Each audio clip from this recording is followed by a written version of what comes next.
Disse Deus: haja luz, e houve luz. E viu Deus que a luz era boa, e fez separação entre a luz e as trevas. Chamou Deus a luz dia, e as trevas noite. Houve tarde e manhã, o primeiro dia. E disse Deus: haja firmamento no meio das águas, e separação entre as águas e águas. Fez, pois, Deus o firmamento, e separação entre as águas debaixo do firmamento, e as águas sobre o firmamento. E assim se fez. E chamou Deus ao firmamento céus. Houve tarde e manhã, o segundo dia. Disse também Deus: ajuntem-se as águas debaixo dos céus num só lugar, e apareça a porção seca. E assim se fez. A porção seca chamou Deus terra, e ao ajuntamento das águas, mares. Viu Deus que isso era bom, e disse: produza a terra relva, ervas que deem semente, e árvores frutíferas que deem fruto segundo a sua espécie, cuja semente esteja nele, sobre a terra. E assim se fez. A terra, pois, produziu relva, ervas que davam semente segundo a sua espécie, e árvores que davam fruto, cuja semente estava nele, conforme a sua espécie. E viu Deus que isso era bom. Houve tarde e manhã, o terceiro dia. Posso ouvir amém?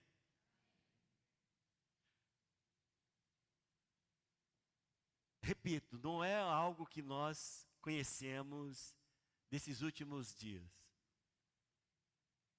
Eu era novo convertido quando eu ouvi essa palavra, e ela nunca me saiu do coração, dado a revelação que ela nos traz. O capítulo 1 de Gênesis, ele traz todo o processo de Deus na vida de um cristão, desde o seu novo nascimento, até a sua vida de reino, sua vida de vitória, as suas conquistas e a sua frutificação. Tudo está aqui no livro de Gênesis. É nisto que realmente testifica que a palavra de Deus ela é viva e é eficaz. Quanto à sua natureza, a palavra de Deus é viva. E quanto à sua eficiência, ela é eficaz. Porque você consegue ver retratado todo o projeto de Deus na vida de um cristão em um capítulo da Bíblia, no começo de tudo. E nós vimos no domingo passado a relação que existe, a analogia, a simbologia para aquilo que aponta entre o versículo 1 e o versículo de número 2. A maneira como o pecado entrou no mundo e a maneira como nós podemos sair desse mundo de pecado quando nós temos a luz de Deus. Todo o caos que nós conseguimos perceber a partir do versículo de número 2 do livro de Gênesis é por conta da luz. É a luz que mostra, que revela, que desvenda, que coloca a olho nu o caos que estava nessa terra. É quando você recebe a luz de Deus que você consegue se ver. É quando você recebe a luz de Deus que você consegue perceber as coisas que estão misturadas em sua vida. É quando você tem a luz de Deus é que você consegue perceber em que trevas você estava andando antes de ter essa revelação. De maneira que sem luz é impossível fazer qualquer coisa. Nós percebemos por o versículo 2 e a partir do versículo 2, nós percebemos que sem a luz, você não tem projetos, você não tem futuro, você não sabe de onde vem nem para onde vai, você não consegue ver em que condição você se encontra, porque você está em trevas. E quando o Senhor então diz, haja luz, verifica-se que a terra estava sem forma, estava vazia, estava um caos. Mas a coisa que nos chama mais atenção, e que isso revela um ponto tão importante na minha vida, e eu sei que na vida de muitos aqui, é que mesmo em profundas trevas, Deus estava interessado em nós. Mesmo na mais profunda trevas, nós sabemos que qualquer religare, e é isso que se chama religião. Religião significa religare. Essa religação com Deus jamais poderia partir de nós. Porque do ponto de vista do homem para Deus, é trevas e abismos. Mas do ponto de vista de Deus para o homem, basta um levantar de mãos e dizer, eu quero. Porque a palavra do Senhor diz que o Espírito era como que chocava a terra, esperando somente as ordens serem dadas para que tudo aquilo fosse reorganizado, restabelecido, restaurado e colocado as suas coisas nos seus devidos lugares. De maneira que nós hoje, olhando para a nossa vida espiritual, nós descobrimos o seguinte, que quando nós não tínhamos Deus, não tínhamos nada. Quando não tínhamos Deus, ainda que todos os valores que se montuassem em nossas vidas, nada disso poderia produzir aquilo que hoje nós temos a profunda satisfação em Deus. Porque uma pessoa, ela não sabe quem é amigo, quem é inimigo, ela não sabe quem é o pai e quem é a mãe, se ela não tiver revelação de Deus com relação a tudo aquilo que envolve a sua vida espiritual. E falávamos no domingo passado, que apesar de Deus oferecer a luz, e isso não é somente lá fora, mas está aqui mesmo, aqui dentro da igreja, algumas pessoas preferem o caos. Lemos o texto em que diz, a luz veio, mas eles amaram mais as trevas. Por quê, irmãos?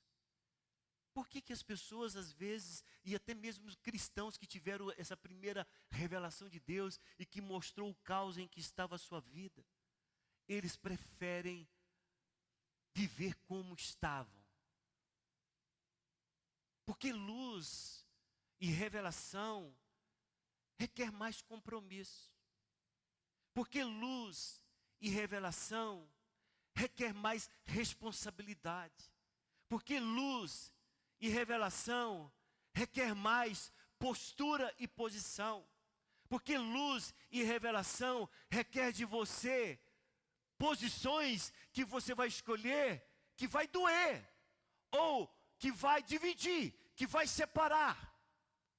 Porque luz e revelação é algo que, tendo e optando, vai se fazer algumas linhas divisórias entre o sim e o não, entre o querer e o não querer, entre o ser e o não ser, entre o fazer e o não fazer, entre decidir ou não decidir. Por quê? Porque o nosso Deus não é um Deus neutro.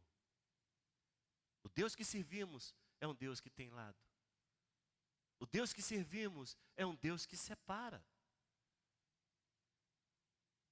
Quando a pessoa está em um profundo caos, ela não tem preocupação com relação às suas decisões. A culpa sempre é dos outros. Se a vida não vai bem, o mundo conspirou contra ela. Se ela não está bem dentro da família, a culpa são dos pais.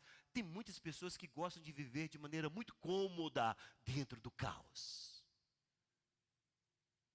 Porque na realidade, ela se refugia naquilo que todas as pessoas falam para ela. E você pode observar que nós temos pessoas assim dentro da igreja. Todo mundo fala na vida dele. Tempos atrás, alguém veio perguntar para mim um conselho. Eu falei, quem é o seu discipulador? Fulano de tal. Eu falei, o que você quer pedir no conselho meu? Não, porque ele falou isso. E eu perguntei para ele, o que você quer que eu fale para você? O contrário. Você veio me procurar para ouvir aquilo que você gostaria de ouvir e que não foi exatamente aquilo que o teu discipulador fez. E pessoas gostam disso. pessoas gostam, ele quer que todas as pessoas falem na vida dele, porque se ele tomar uma decisão que não seja exatamente aquilo que ele estava querendo, ou se ele tomar a decisão exatamente aquilo que ele estava querendo, e que a pessoa consolida aquele mal, ele tem um bode expiatório. O Paulo foi o culpado. Mateus foi o culpado. Está vendo? Você escolheu, falou isso para a minha vida, mas ele sabia que desde o início, e ele te induziu a te dar o conselho errado. Ele preparou ele armou para que você falasse exatamente aquilo que ele gostaria de ouvir de você. Porque tem pessoas que gostam de viver na indefinição de suas vidas. Ele sabe que é certo. Ele sabe o que deve fazer. Ele sabe como deve responder. Ele sabe como deve caminhar. Mas ele prefere que todos deem pitacos em sua vida. Ele é como um cego à beira do caminho. Irmãos, pense comigo num cego à beira do caminho. Ele não tem caminho. Todos podem optar para ele num caminho. Ele não tem escolha. Todos podem dar a escolha para ele. Não, esse lugar aqui não está bom para você não. Vou colocar no lugar ali que você ganha mais esmola. Ele vai embora. Ele é guiado. Porque uma pessoa em trevas, ele é uma pessoa que não tem como fazer escolhas. Ele gosta que as pessoas escolham para eles. Escute o que eu quero dizer. Tem muitos membros na igreja que, apesar de ter toda a revelação que precisaria para iniciar uma vida cristã de revelação, eles preferem viver no caos. Eles preferem viver, entendeu? Dando trombadas. Eles preferem viver como vitimadas pelo tempo, vitimada pelas circunstâncias, vitimada por todas as situações. E ele sempre diz, ai, ninguém me ama. Ai, meu Deus do céu, como é difícil viver a vida cristã. Ah, por que eu fiz? Será que eu cuspi na cruz? Não, irmão, é porque essa pessoa fez a opção para viver na sua vida de caos. Tudo é misturado. Nunca há decisões. Nunca exerce o poder da vontade. Sempre vive naquilo que a pessoa pergunta. Carmita, o que você acha? Eu acho isso, ela vai fazer aquilo. Ah, mas fulano falou isso, eu vou fazer aquilo. Ah, o pastor falou isso, a palavra dele é mais forte. Não. A palavra, quando nos fala a respeito de luz, vai gerar naquele homem, naquela mulher, que foi colocada debaixo desse projeto de Deus, a responsabilidade de fazer escolhas. A responsabilidade de decidir posições. Vai dar a ele a responsabilidade de escolher A, B ou C. Vai dar a ele a decisão de saber se o Edson é realmente amigo. E sabe que a luz, o que a luz faz com muitas pessoas? A luz às vezes quebra amizades antigas. Mas será que eram amizades mesmo? Compreende o que eu quero dizer? Uma pessoa quando recebe luz, ele descobre, ele consegue ver além das aparências. Ele consegue observar além das circunstâncias. E ele, inevitavelmente, poderá perder pessoas próximas. Eu falo nisso porque eu lembro até hoje, quando eu me converti, eu tinha muitos amigos próximos, pastor Vinícius. Cara da cachaçada, sabe? Aqueles que você falava, meu amigo, mas eles eram muito mais meus amigos no dia do meu pagamento. Eu lembro disso. No dia do meu pagamento, eles sabiam dia e horário. Abraçava, contava, aprontava. Quando eu me converti e recebi luz, eu falei para eles, eu quero levar para vocês para algo melhor. E aí eles falaram, o que é? Cara, eu me converti. Sumiram. Você perde, amigos. A luz mostra quem é amigo. E eu me lembro de uma passagem na minha vida, não esqueço já desse testemunho aqui umas 100 vezes, mas ele se encaixa aqui hoje.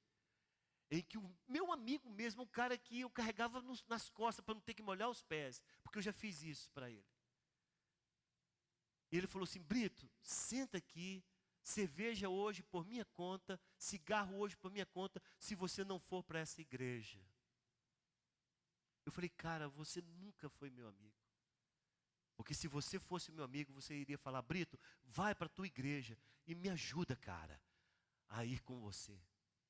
Nunca mais nos encontramos.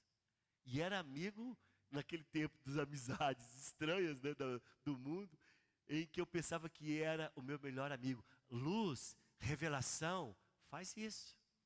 E isso dói. Se posicionar dói. Dizer não para algumas pessoas que você acha que são importantes para você, dói. Dizer sim para circunstâncias que te ferem a você próprio, dói em você. E isso é luz de Deus. Eu tenho um exemplo muito claro no Evangelho de João, capítulo 9. Abra sua Bíblia aí, no Evangelho de João, capítulo 9. Eu não vou ler, mas eu vou te contar a história que está aí nesse capítulo. A respeito de luz. Esse capítulo 9 do Evangelho de João conta uma passagem na vida de Jesus e seus discípulos, em que eles passando, eles conseguem ver um cego, Flávio. E os discípulos de Jesus perguntam para Jesus o seguinte: Jesus, quem que pecou? Ele ou os seus pais? Jesus falou: nem ele e nem seus pais pecaram, mas foi para que se manifeste nele a glória de Deus. E a palavra diz que Jesus cuspiu na areia do deserto da Palestina, naquele lugar, fez um lodo, colocou nos olhos daquele cego e disse: vai lá na fonte Siloé, lave os seus olhos. E a palavra diz que aquele homem foi, lavou e voltou vendo. Cego de nascença. Sabe o que aconteceu com esse homem? Pelo fato de ele ter recebido luz, começam os problemas na vida dele. O fato dele ter recebido luz de Jesus, porque nesse texto você vai dizer, Jesus falando a respeito dele mesmo, diz: eu sou a luz do mundo. Ele começa a ter problema com seus vizinhos. Chega um vizinho e fala: é ele. Outro chega e fala: não, não é ele. Outro chega e fala: não, parece com ele. Não, porque quando você recebe luz, as pessoas te desconhecem. Quando você recebe revelação, as pessoas falam: Mateus, você está estranho, cara. A luz faz isto. Por que você pergunta: por que você acha que eu estou estranho? Não sei, cara, aconteceu alguma coisa com você. Sabe por quê, irmão? Porque a luz espanca as trevas.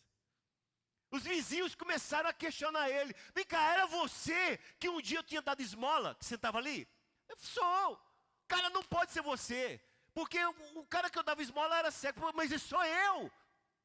Um homem chamado Jesus fez um lodo, um barreiro no meio da terra, com o cuspe dele, pôs nos meus olhos, saí todo doido, correndo para essa torre de Siloé. Lavei e voltei enxergando. Não, não é você não. Sabe o que acontece? Você começa a ter problemas com as pessoas quando você recebe revelação de Deus. As pessoas que gostavam de ver você sentado à beira do caminho, gostariam que você permanecesse lá, na beira do caminho. A sua prosperidade, Rodrigo, a sua melhora, a maneira como Deus transforma a sua vida, irrita muita gente. Esse negócio provoca inveja, que você não sabe o tanto. Tem pessoas que eram felizes quando nos viam cegos, irmãos. Familiares eram felizes quando nós estávamos nas trevas. De maneira que o dia que você recebe luz, é uma confusão na casa.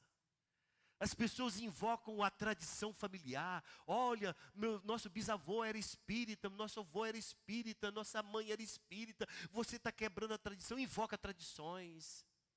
Pessoas invocam, tentam demover você pelo fato de falar que você era melhor quando você não era crente. Fala: olha, eu gostava de você quando você era dos nossos. Porque, sabe por quê? Porque luz provoca separação. Até mesmo é importante dizer a todos que o nosso Deus é um Deus de separação. Ele separa luz e trevas. Ele separa os bons dos maus. Ele separa ovelhas de bodes. Ele separa os derrotados dos vencedores. Ele separa os santos dos ímpios. Ele separa o trigo do joio. O nosso Deus é um Deus de separação. Não tem jeito. Aonde essa divina luz bate, separa. Aonde essa luz bate e revela e mostra, vai requerer, Gilberto, decisões.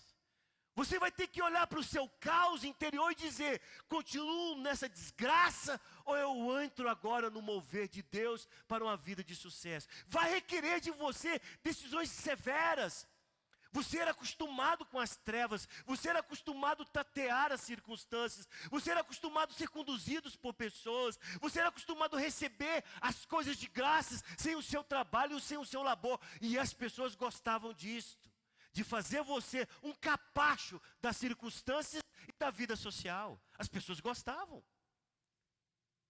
Mas no momento em que você recebe revelação, você já começa a trazer um desconforto em todos que estão em sua volta.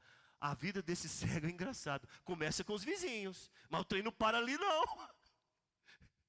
Os vizinhos resolvem ele levar para os religiosos. E chegam lá com a história: esse cara era cego. Esse cara era cego e agora ele está vendo. Os religiosos falam: não pode, isso nunca aconteceu, isso não existe, não tem na história da humanidade de um cego de nascença voltar a ver. Você era cego? Sou. E ele começa a ter problemas com os religiosos. Só que você nota na vida desse cego curado, que ele se posiciona toda hora.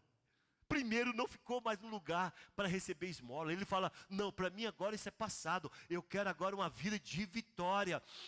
E ele começa já a testemunhar um homem chamado Jesus. Eu não sei nem quem é, nunca vi. Porque quando ele me mandou, eu não enxergava na Torre Siloé. Quando eu voltei, ele tinha vazado. Mas eu vou achar ele. O nome dele é Jesus. Uma coisa é certa: eu não o enxergava e agora vejo. Está escrito aí nesse texto. Uma pregação simples de um cego que foi curado, de alguém que recebeu a luz. Ele diz: eu não enxergava, uma coisa eu digo, a única coisa que eu sei dizer é: eu era cego e agora eu vejo. E ele leva, ele começa a ter problema com os religiosos. Escute, irmão, quando recebemos revelação de Deus, é importante você saber que caminho você quer seguir. Se você vai andar no caminho da religião, ou se você vai andar no caminho chamado Jesus. Porque se você seguir o caminho da religião, há mesmo os religiosos, quer você cego da maneira como você nasceu.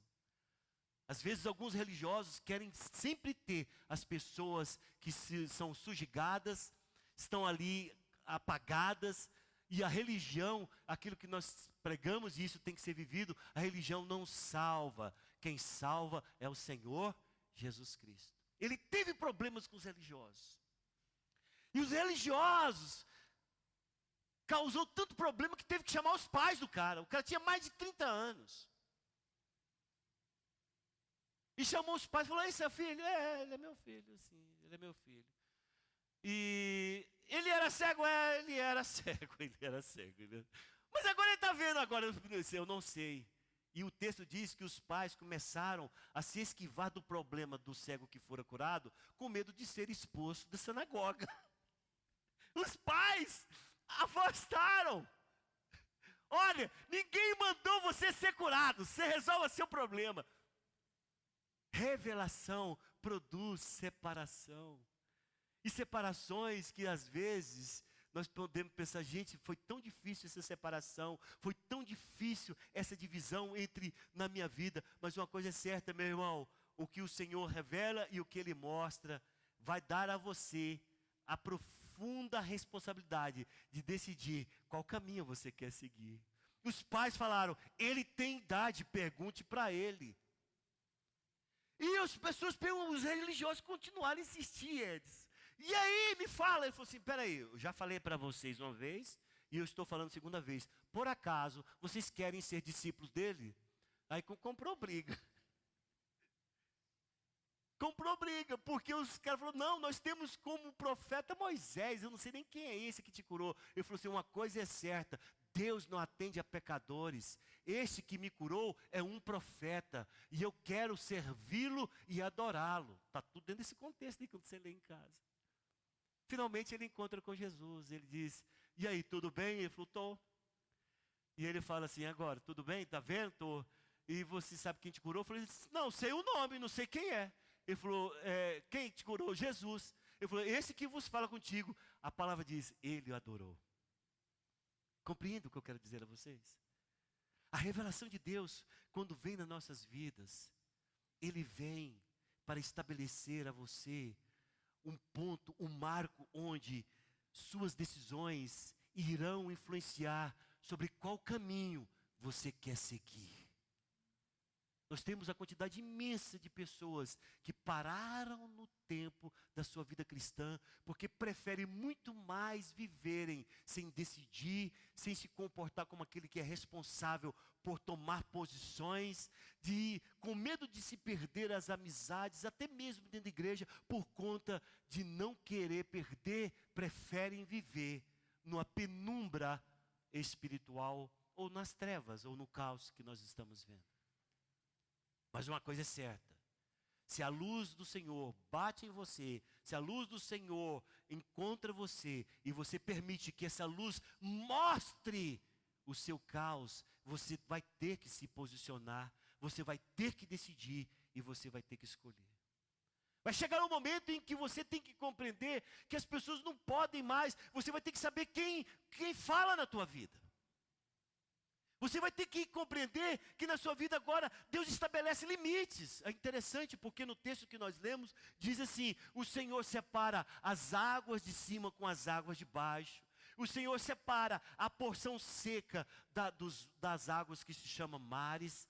E Ele separa as coisas e as suas dimensões e os seus espaços, para que elas possam agora exercer a sua função aonde elas deveriam estar originalmente criado por Deus.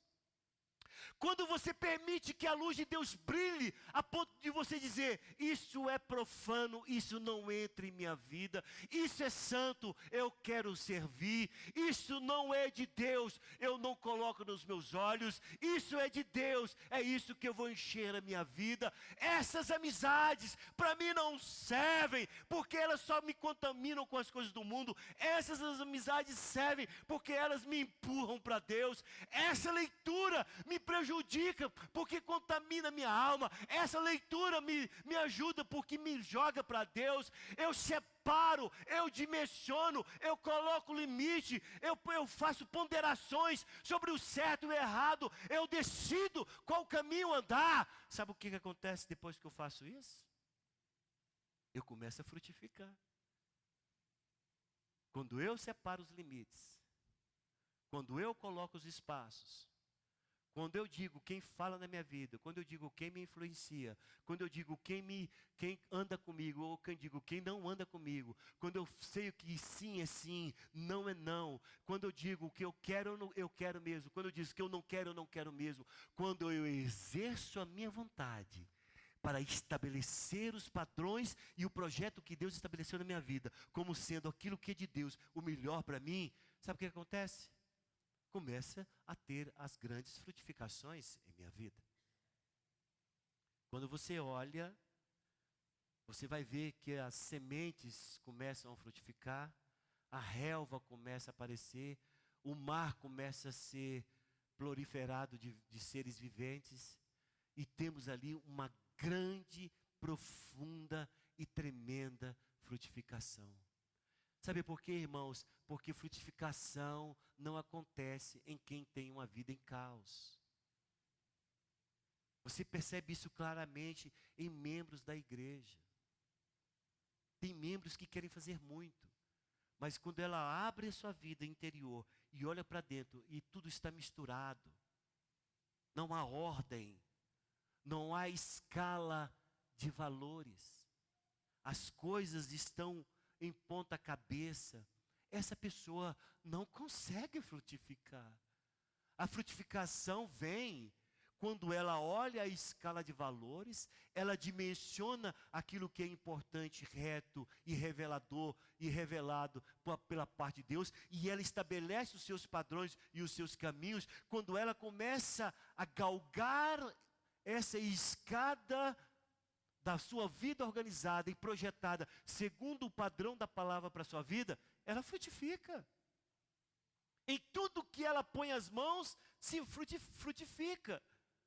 Nós encontramos muitas pessoas nas igrejas, sem nenhuma frutificação. Passa 1 ano, 2 anos, 3 anos, 10 anos, 20 anos. Mas você vai ver, é uma pessoa que todo mundo fala, é uma pessoa que não tem nunca uma ordem de vida. Você pergunta quantas vezes você tem 20 anos de igreja, quantas vezes você leu a Bíblia? Nenhuma vez leu a Bíblia. Nunca leu a Bíblia de capa a capa, não tem uma ordem, tudo que começa não termina. É uma vida inacabada, são projetos que não são alcançados. Por quê? Porque a sua vida é uma vida bagunçada. Porque a sua vida não é uma vida que recebeu luz de Deus. E se recebeu luz de Deus, não quis que essa luz entrasse em todas as áreas da sua vida, reorganizando o seu padrão de pensamento.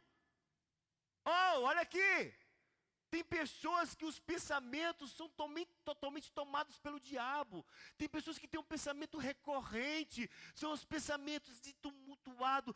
Dorme, tem sonhos terríveis, acorda, não tem pensamentos coerentes. Vive a vida como se estivesse em trevas, em plena luz. São pessoas que não decidiram abrir as suas vidas para a verdadeira luz, e se abriram as suas vidas para a verdadeira luz, não decidiram escolher uma forma diferente de pensar. Vivem a vida cristã com o pensamento mudando, dimensiona, coloca a régua das medições das coisas cristãs com o pensamento que o diabo forjou. E são pessoas que estão pesando e medindo as coisas pelo pensamento secular. Não cresce, irmão. Não frutifica. Essa coisa só acontece quando a sua métrica, o seu peso, as suas dimensões, a sua escala de valores e o seu padrão de pensamento sejam coerentes com a revelação que Deus está estabelecendo em sua palavra para você. Quando você consegue colocar limites, quando você constrói muros, em que você diz, esse trem não passa daqui, eu não aceito esse mal passar daqui. Quando você estabelece muros, em que te dá a proteção daquilo que, o tesouro que Deus te deu está guardado, em que você consegue dizer, aqui você não toca, porque essa pérola cuido eu, para que ela brilhe para a glória de Deus, porque foi isso que o Senhor Jesus falou a respeito da cura do cego, é para que a glória de Deus se estabeleça nele. Quando você pega todo esse tesouro que Deus te dá e constrói muros em que as águas deste mundo não entram, e que você coloca padrões de pensamentos coerentes com aquilo que a revelação te dá. Quando você coloca a sua escala de valores, onde Deus, a sua revelação, o seu amor, o seu poder é maior do que esse sentimentozinho que você tem de egoísmo. Ai, tocaram em mim, ai, pegaram em mim, ai, falaram mal de mim, ai, essa igreja é assim, ai, o pastor é assim, ai, fulano é assado, ai, esses pastores é assim. Quando tudo isso se balela na sua vida, e você estabelecer o padrão, a escalonado que você faz da sua vida, seja aquilo que atinge o trono, não é somente aqui, é onde quer que você esteja, você vai colocar as suas mãos, e ali haverá frutificação. Então você olha, e você vê que há uma grande frutificação na vida dessas pessoas. E isso me faz lembrar o começo da minha vida cristã. O começo da minha vida cristã teve um momento de frutificação tremendo.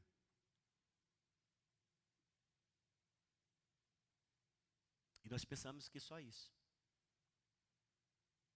Tem pessoas que ficam o tempo inteiro lembrando do passado, como se fosse a única coisa boa que poderia acontecer da parte de Deus na vida dele.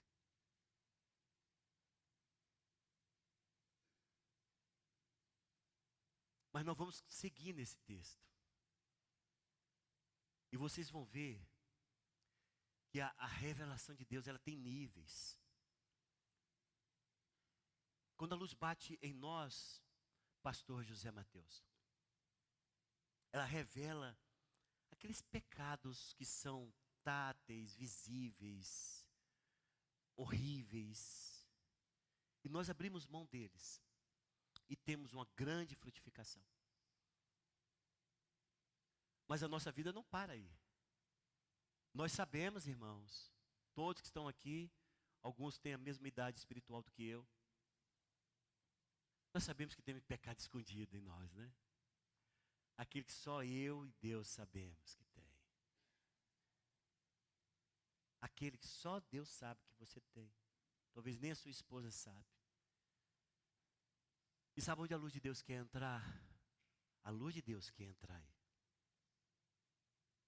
Ele quer entrar aí. E nós vamos ver no decurso desse capítulo 1 de Gênesis, que cada nova intensidade da revelação, ou da luz de Deus, que entra em nossas vidas, há um novo tipo de frutificação.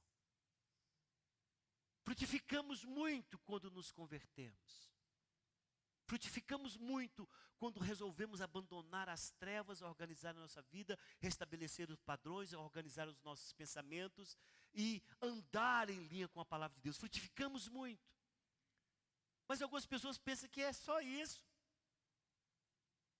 E quando essa fase passa e que a luz pretende brilhar de forma mais intensa, as pessoas falam, não, eu resisto, porque era só isso que eu queria.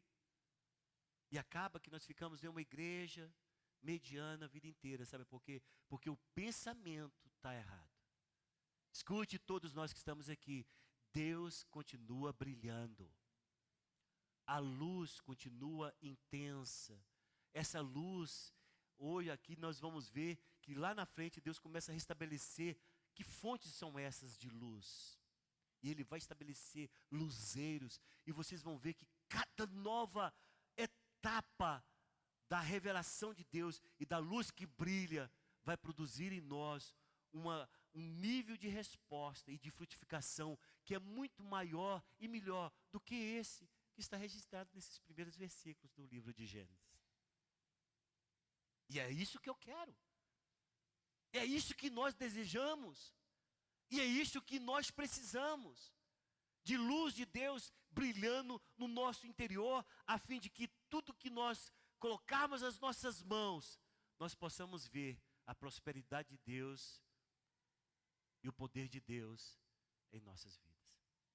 Fica aqui uma pergunta para todos nós nessa noite. Até agora, irmão, qual é o nível de revelação que você tem de Deus? Qual é esse nível de luz que você tem? Não estou falando aquela áurea espiritual, não. Estou falando nesse nível de revelação. Qual é o nível? Você já consegue perceber? Você já conseguiu reorganizar? Você já conseguiu decidir que tipo de vida cristã você deseja?